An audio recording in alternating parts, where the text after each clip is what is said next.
students, in previous class we have completed electric potential and the related problems. Now we will discuss about a new topic, that is your capacitance. Okay, you write capacitance.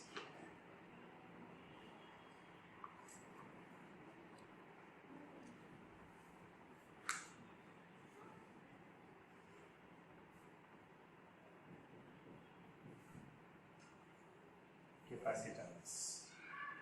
Before discussing the capacitance, first you write capacitor or condenser. Capacitor or condenser. Capacitor.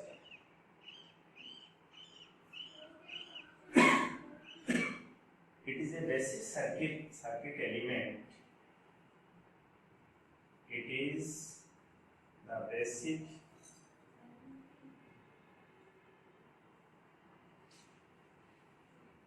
circuit element.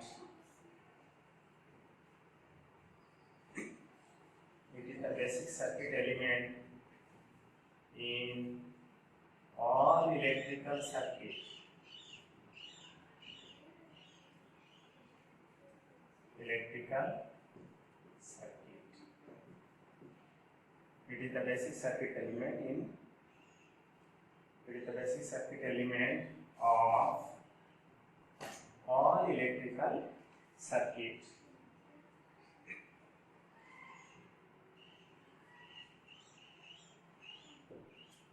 It is a charge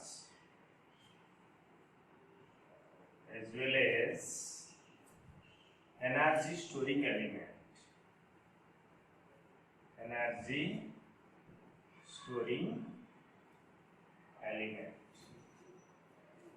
Okay.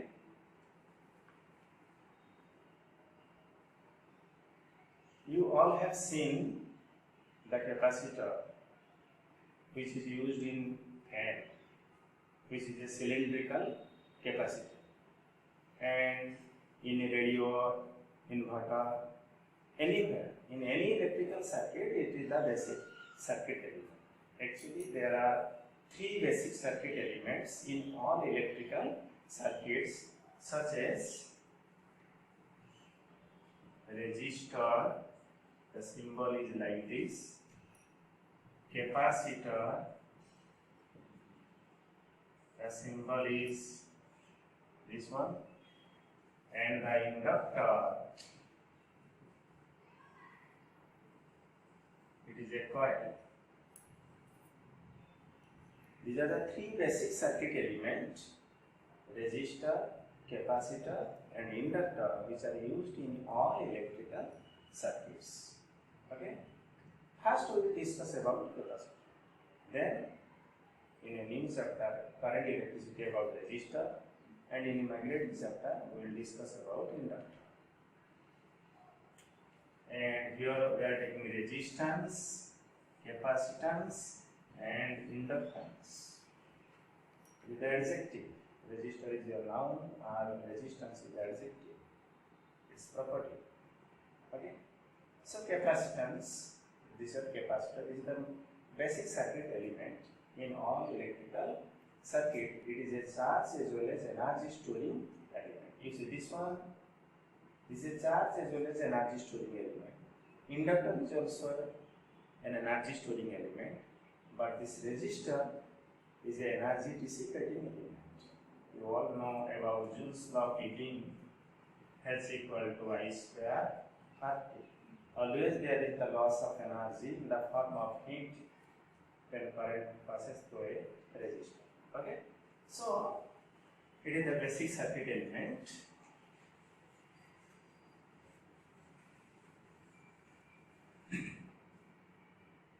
So, you write some note regarding your capacitor, or some introduction about capacitor.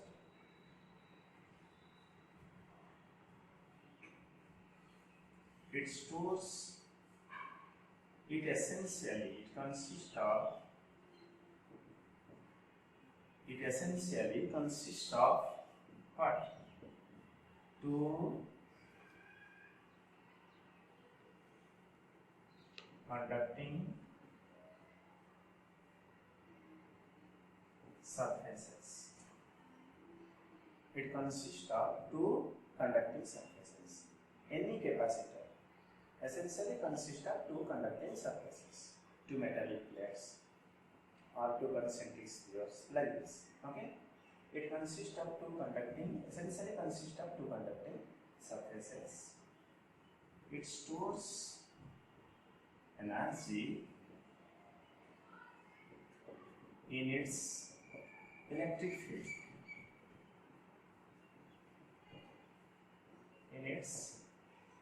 It stores energy in its electric field. That means it consists of two plates, means one is positive and another is negative plate. So electric field must be there in between them, and in that electric field it stores its energy. I will prove this later on. It works on both AC as well as DC. It works in AC as well as DC. You see, in fan the capacitor which is used generally in AC, but in a charger, radio, etc., where it works in DC. Okay.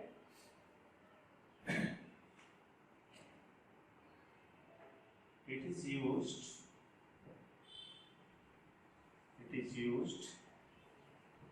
in a radio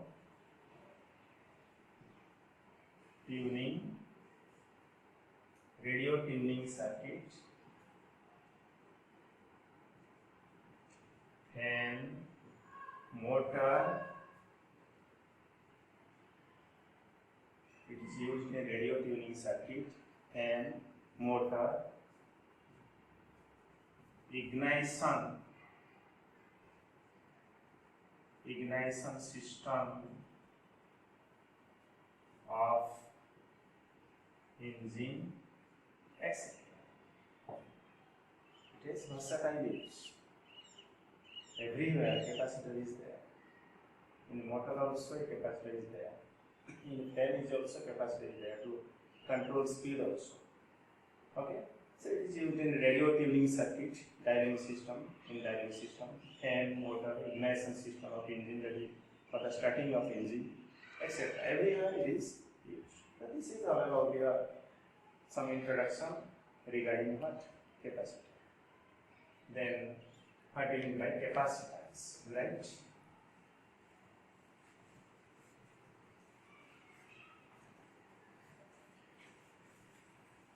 You write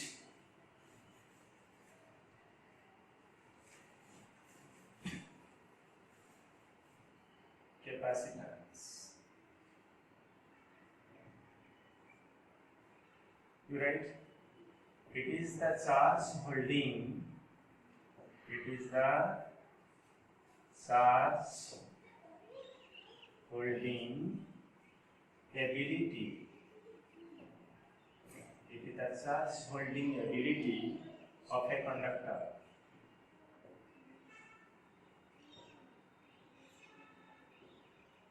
It is the charge holding ability of a conductor. Suppose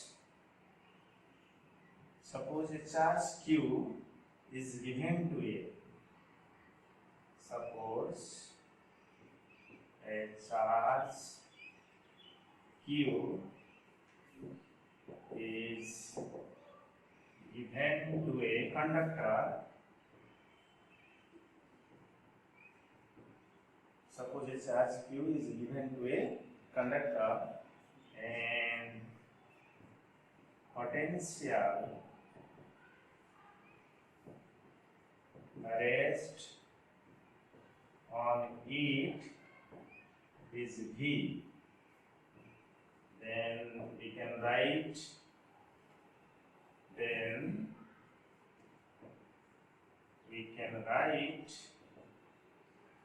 Q Q proportional to V.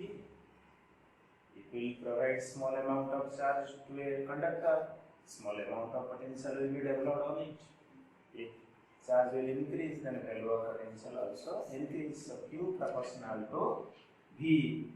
In removing the proportionality sign, a constant of proportionality will come, that is capacitance. So C is Q by V. Where C is a constant of proportionality called capacitance. Okay. It can also be defined as it is the ratio of charge given to a conductor to the potential raised on it also. Not there. But you see, in this expression, Q and V both are there, but capacitance does not depend upon charge and potential. Because if charge becomes twice, potential becomes also twice. Okay. So the ratio will be same. Do you follow me or not? Capacitance does not depend upon charge and potential. This is important. Capacitance does not depend upon charge and potential. Because if we will increase the charge, if we make the charge twice, then potential also will become twice. So the ratio will be same.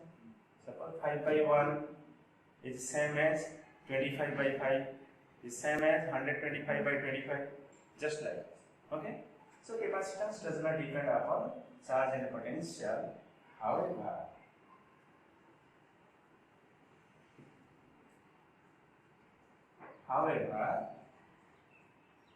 it depends upon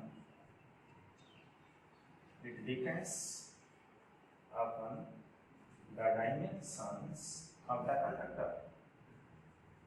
The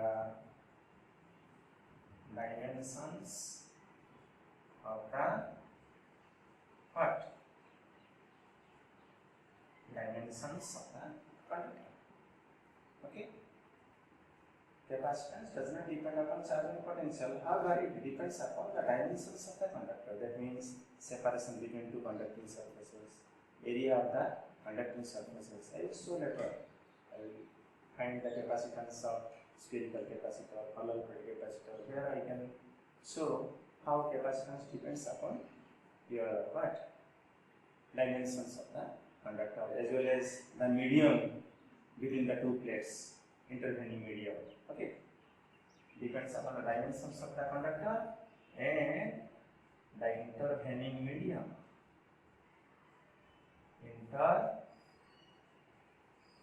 Intervening medium.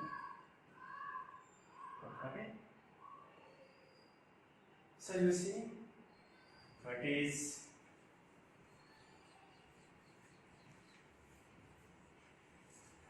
since Q proportional to V,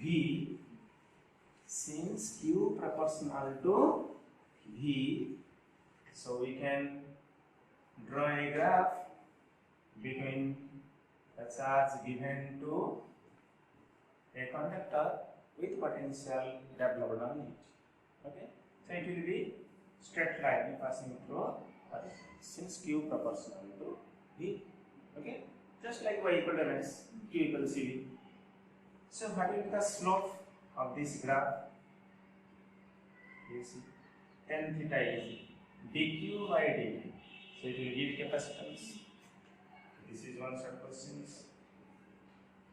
Slope of Q versus V graph will give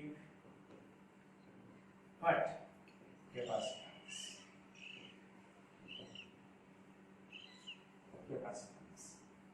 Similarly, another short question is there. What will the area on this graph? What will be the area under this graph.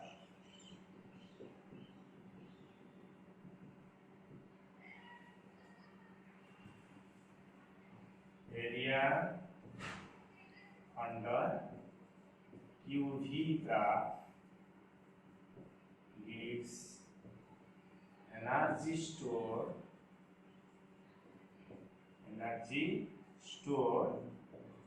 in the capacitor. You see, if you find the area below the straight line, it becomes a triangle. Half base into height. Base is potential, height is Q. So multiplication of charge and potential will give what energy? W equal to Q. Okay. So area under QV graph gives energy stored in the capacitor. Slope of QV graph, taking Q in y-axis, slope will give capacitance. Okay.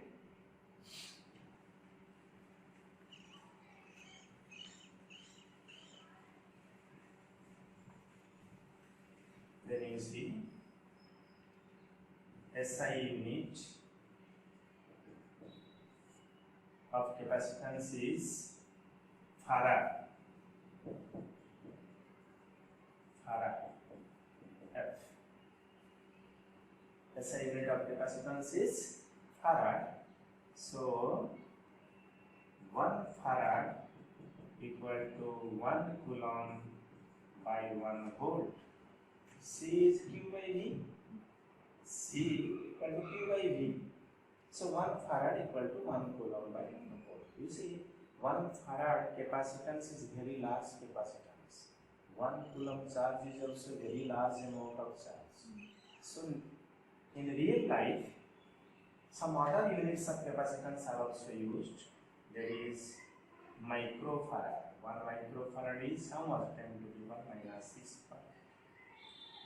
1 nanofarad, 10 to the power minus 9 farad. 1 picofarad, that is 10 to the power minus 12 farad, and so on. These are also units are also used in most of the problems. Also, microfarad, nanofarad, picofarad are used. Okay. Then, what will be your dimensions of capacitance?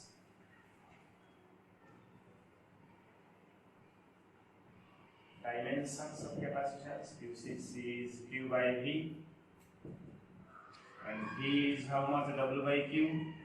So it is Q square by W. C is Q by V.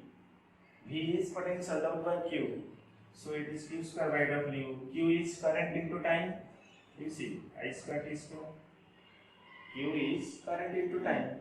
So I square T square by W. Then you write ampere square, E square, W is M1, L2, T minus 2. Got that? So, M minus 1, what? L minus 2, T4, S4. M minus 1, L minus 2, T4, S4. So, this is your dimensions of capacitance.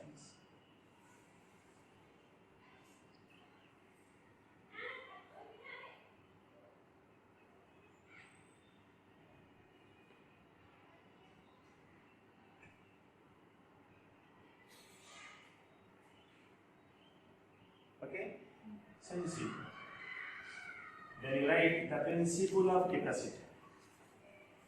You write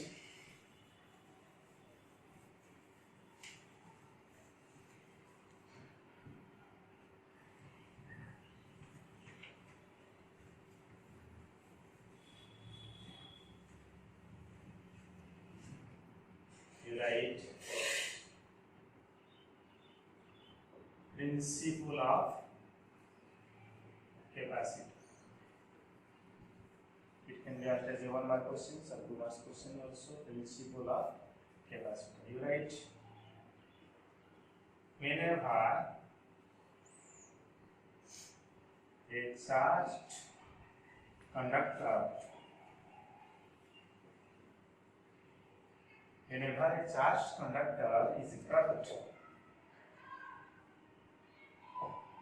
is brought near to an arced conductor. Whenever a charged conductor is brought near to an arced conductor,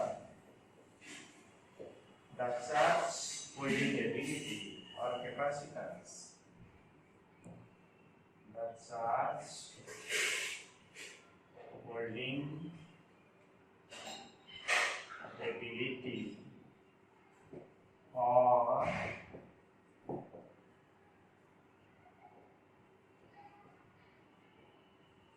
the capacitance, whenever a charged conductor is brought near to an arced conductor, the charge holding ability or the capacitance of the charged conductor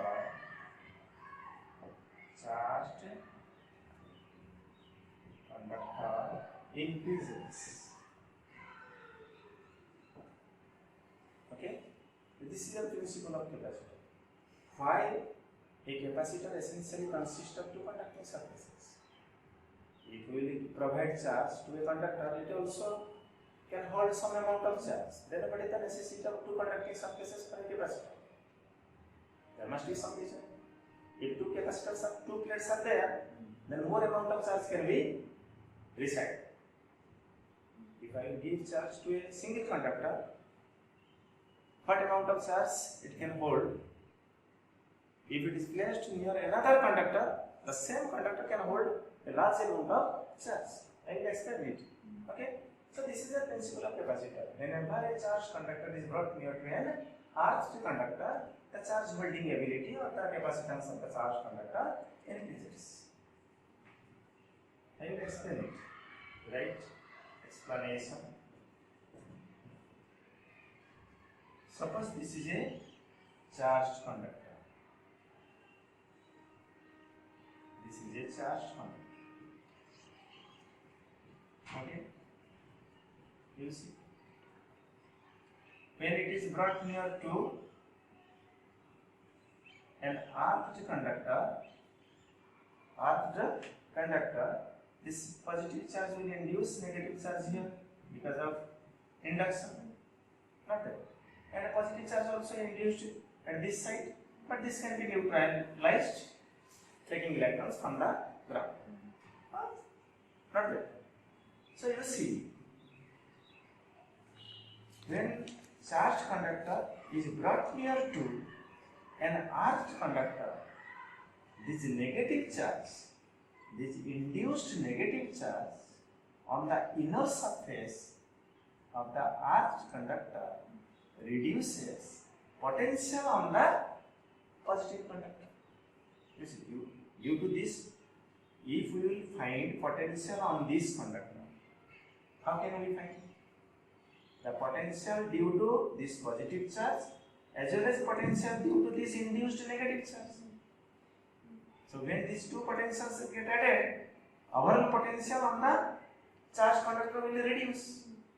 When the potential on the charged conductor will reduce, we can provide additional amount of charge to the conductor. Okay. Suppose you are gradually adding charge to this conductor. But there may be, we can never push charge, unlimited charge on a conductor. There must be some limitations. You know also, when charge will increase, electric field and potential on it, on the surrounding increases. When this electric field or potential becomes 3 megavolt per meter, the air around it gets ionized. After that, charge will start discharging to the outside. So we can never provide charge to this. So when we put charge on a conductor, there is some limit. Beyond that, we can never put charge on it. But when it is brought near to an arched conductor,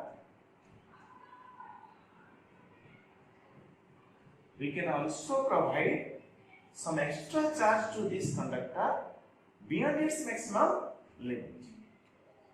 Because the negative induced charge on the inner surface of earth's conductor reduces the potential on the charged conductor. So we can provide additional amount of charge to the charged conductor to make up that reduction of potential. Okay. So this is your whenever a charged conductor is brought near to an earth's conductor, the charge holding ability or capacitance of this charged conductor increases. This is because the negative induced charge on the inner surface of earth's conductor reduces potential on the charged conductor. Hence, we can provide additional amount of charge to the charged conductor. Do you follow me? So that is the reason why a capacitor essentially consists of two conducting surfaces. Okay? So this is all about your principle of capacity.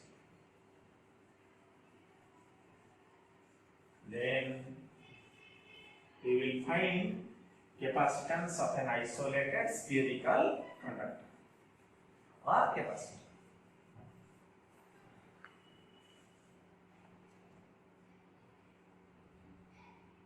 Capacitance, it is a 2 marks question, 2 or 3 marks. Capacitance of an isolated spherical conductor.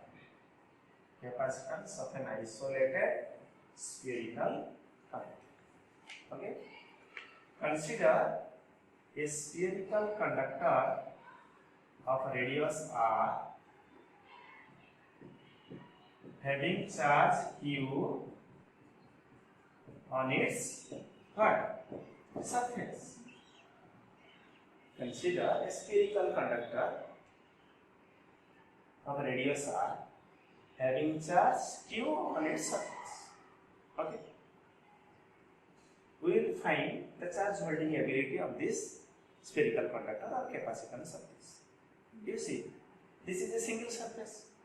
But just before I have told you, a capacitor essentially consists of two surfaces. Then what is the second surface for this? We can assume ground as a second surface. Ground is a conducting surface. We can assume ground as a second surface or infinite to be a second surface. Okay? So, and the charge given to the conducting sphere can be assumed to be concentrated at its center. It is reflected from Gauss law. For outside point and surface point, charge on a conducting sphere can be assumed to be concentrated at its center. Okay? So, assuming the charge to be concentrated at its center, the electric potential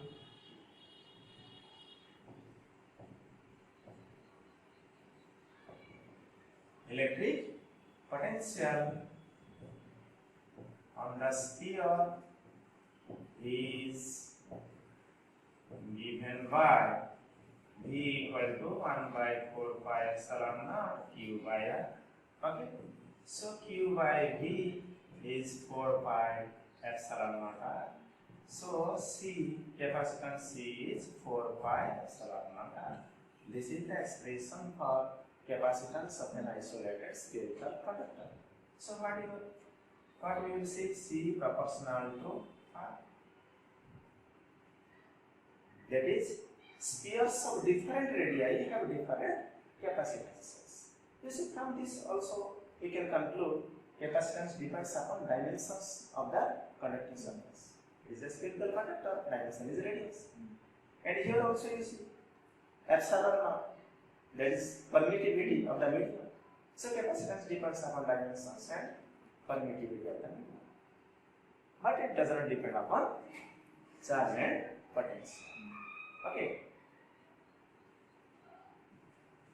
So this is all about the capacitance of an isolated what? Spherical conductor.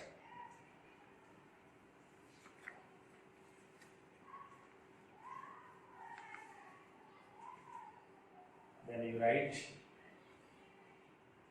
energy stored in a capacitor. Energy stored in a capacitor.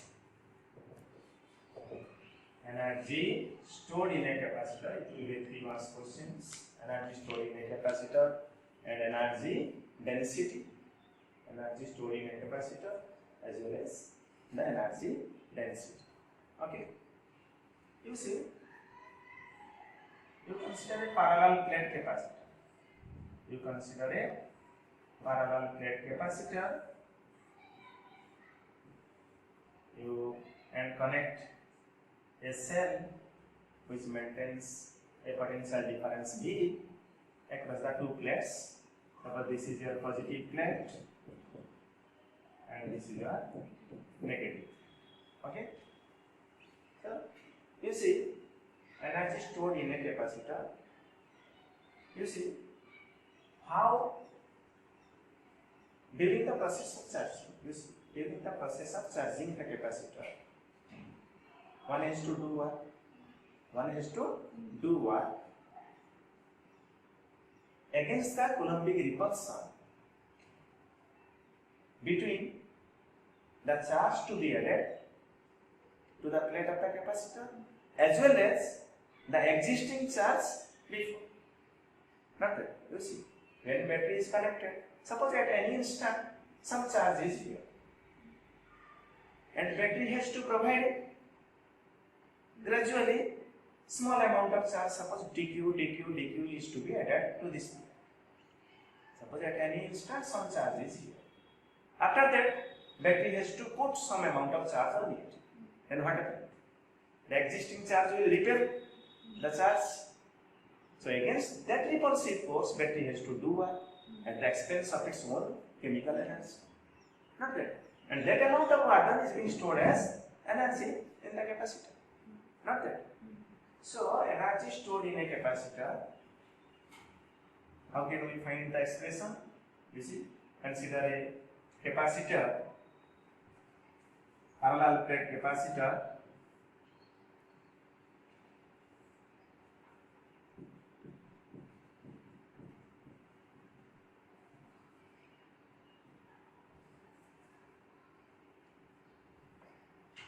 Of capacitance C, let small q, this is your plus q, this is we can write minus q. Okay. So consider a parallel plate capacitor of capacitance C connected to a battery. Okay, for the process of charging. Okay, let small q and small v. You see, it is not small v, it is capital V. Let small q and small v be the instantaneous charges.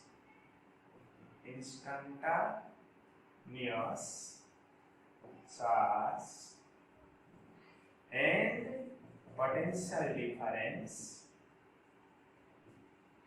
across the capacitor during the process of charging, process of charge. Okay. Let Q and V be the instantaneous charge and potential difference across the capacitor during the process of charging. You see what do you mean by instantaneous?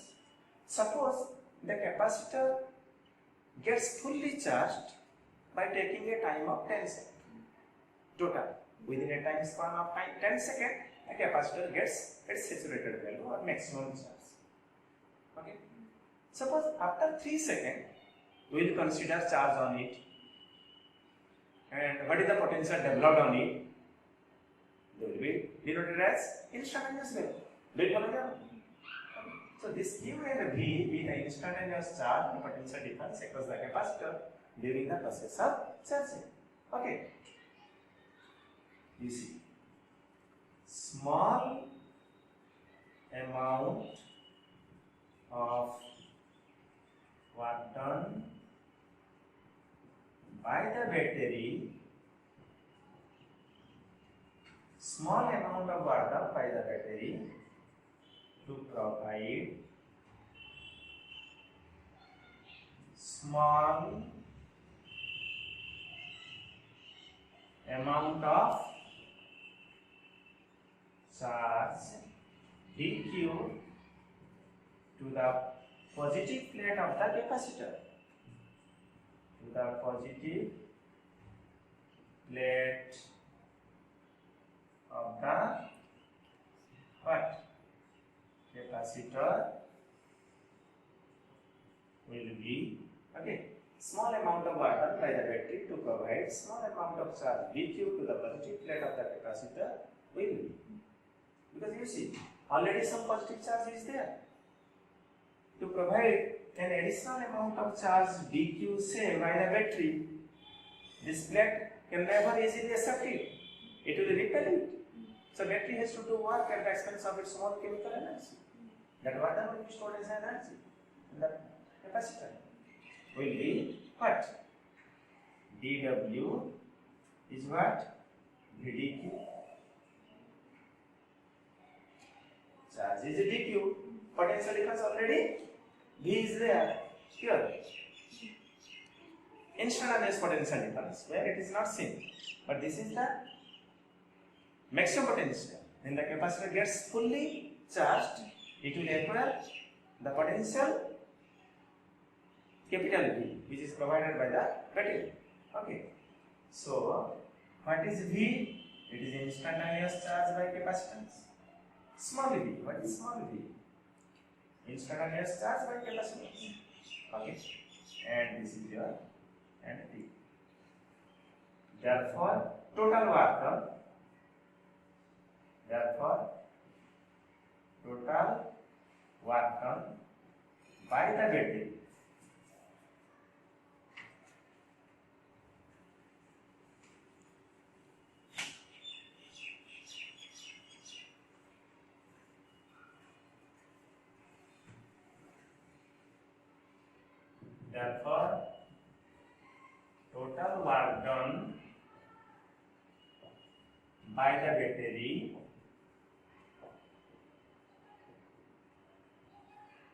therefore total work done by the battery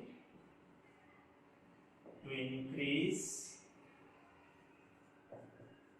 the charge from 0 to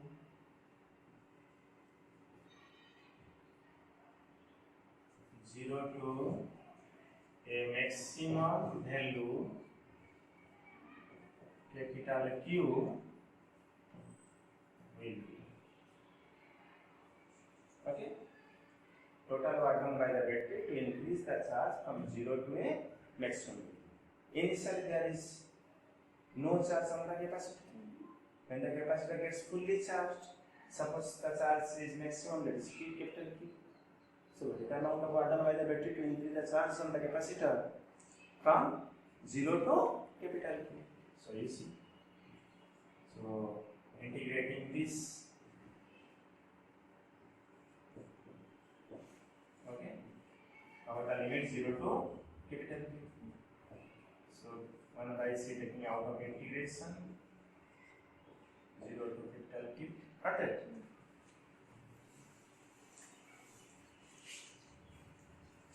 So you see. Q dq integration of Q dq is Q square by 2. Limit is 0 to capital Q. So by putting the, it will be what? Q square by 2 minus 0. So expression for water is Q square by 2c. Not. And this water is being stored as what? Energy in the electric field of the capacitor. Okay. So you see,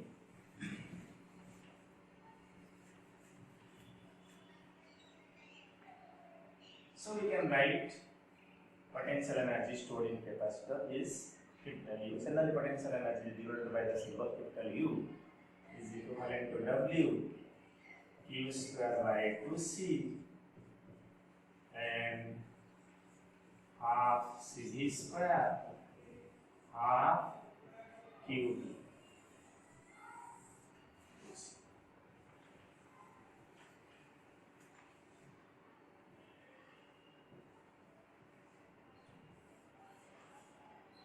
half Q. How? Because since capital Q is equivalent to C into capital V. When the capacitor gets its full charge, that is maximum charge, potential difference across is capital V and charge is capital Q. So capital Q is CV. So you put here CV, C square V square by 2C. So half CV square. Again you split it, CV square as CV into V. CV is Q, so half Q. So this is the expression for what? Energy stored in a capacitor. Okay? Energy stored in a capacitor.